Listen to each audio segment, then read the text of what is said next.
నిరుద్యోగుల సమస్యపై వైఎస్ఆర్సీపీ పార్టీ ఇచ్చిన పిలుపు మేరకు కడప కలెక్టరేట్లో జరిగిన యువత పోరు రాష్ట్ర విద్యార్థి విభాగం ప్రధాన కార్యదర్శి దేవసాని ఆదిత్యరెడ్డి సారథ్యంలో విజయవంతమైంది. వైఎస్ఆర్సీపీ జిల్లా యువజన మరియు వాలంటరీ విభాగం జిల్లా అధ్యక్షులు నాగిరెడ్డి శ్రీకాంత్ రెడ్డి ఆధ్వర్యంలో బద్వేల్ నియోజకవర్గం నుండి సుమారు 30 వాహనాల్లో యువజన సంఘ సభ్యులు వైఎస్ఆర్ పార్టీ కార్యకర్తలు భారీ కాన్వాయ్తో తరలివచ్చి ర్యాలీగా పాల్గొన్నారు.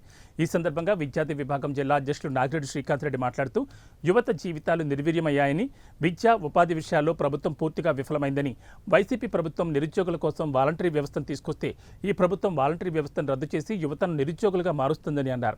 ఈ కార్యక్రమంలో విద్యార్థి యువజన విభాగం యువకులు, పార్టీ కార్యకర్తలు భారీ సంఖ్యలో పాల్గొన్నారు.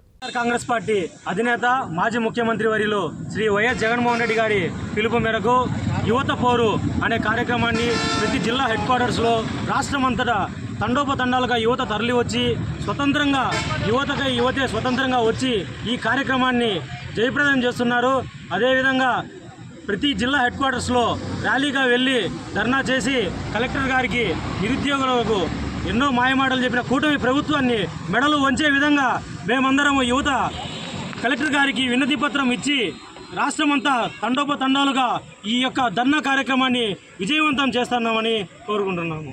నాయకులు మాజీ ముఖ్యమంత్రి వైఎస్ జగన్మోహన్ రెడ్డి గారి వైఎస్ఆర్ కాంగ్రెస్ పార్టీ పిలుపు మేరకు యువత పౌరు కార్యక్రమము ప్రతి జిల్లా హెడ్ క్వార్టర్లు రాష్ట్రమంతటా అంగరంగ వైభవంగా జరుగుతూ ఉంది. ఈరోజు మన కడప జిల్లా నుంచి యువత పౌరు కార్యక్రమానికి బద్వేల్ నియోజకవర్గం నుంచి విద్యార్థి విభాగం ప్రధాన కార్యదర్శి ఆదిత్యరెడ్డి గారు మరియు వాలంటరీ విభాగం అధ్యక్షుడు జిల్లా అధ్యక్షుడు శ్రీకాంత్ రెడ్డి అయినటువంటి నేను మా ఆధ్వర్యంలో ఈరోజు కడప జిల్లా హెడ్ క్వార్టర్స్కి బద్వేల్ నియోజకవర్గం నుంచి తరలి వెళ్తున్నాము. అక్కడ కార్యక్రమంలో పాల్గొని ఈ కార్యక్రమాన్ని యువత పౌరును జయప్రదం చేస్తాము.